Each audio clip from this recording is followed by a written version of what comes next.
All right, YouTube. Daryl with Sinister Suspension here in Penticton, BC. So tonight I'm just going to do a real quick video trying to convince you guys for the need for aftermarket shocks for cartridge kits on your street bikes. Particularly, we're working on my 2018 Street Glide. So any of your touring bikes, probably 14 and up, I guess, this will kind of apply to. So Harley's done a pretty good job trying to advance their suspension technology in their bikes. So they do some pretty cool things.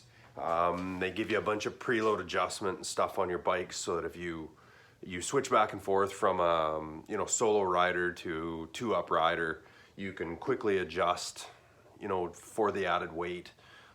If you go on long cruises and you take a lot of luggage or whatever, same thing, you can adjust your preload. I've done a video on how to adjust the preload and what I found works for me earlier, so there's a video on the page that you can look at there. But what I really want to do today is try and just show you why it's important to look at aftermarket shocks for your bike.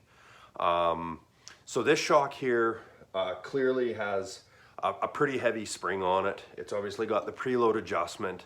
It doesn't have any other adjustments, so you can't adjust the compression or the rebound in the dampening. That's all pre-programmed from Showa. I assume builds these for Harley Davidson. So it's just a generic, works on their bike and it works well. Now what I've done is I'm going to do a quick example of why I feel that you need to spend the money and call me and get a set of Öhlins shocks for your bike. So this shock looks like that. The shock on the right hand side of the bike I've taken off. It's on the bench right now. So I've got it on the table.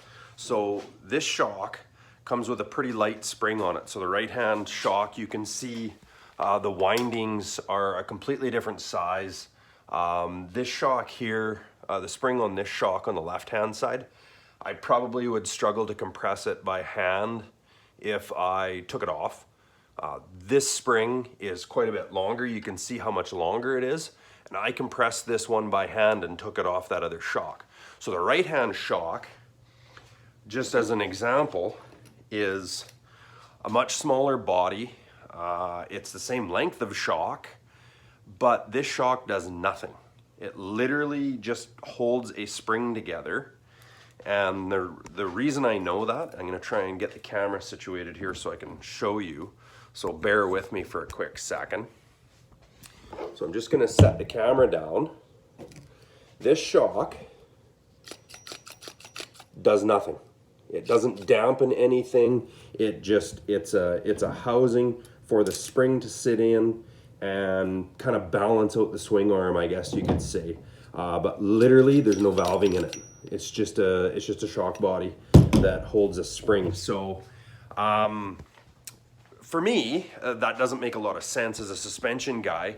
If you've got a spot on your bike on each side of the swing arm for a shock that you can control the dampening with, have similar spring rates or the exact same spring rate, you'd want that. And so although this design works well, it just doesn't have any adjustability, and it obviously saves a whole ton of money not having any valving or anything in that shock. But just wanted to show you a quick example. So if you've got that system on your Harley, I will guarantee you have the exact same thing. You've got one shock that's dead. You've got one shock that does all the work. So it doesn't make any sense to me. So pretty easy, no-brainer upgrade to do on your bike.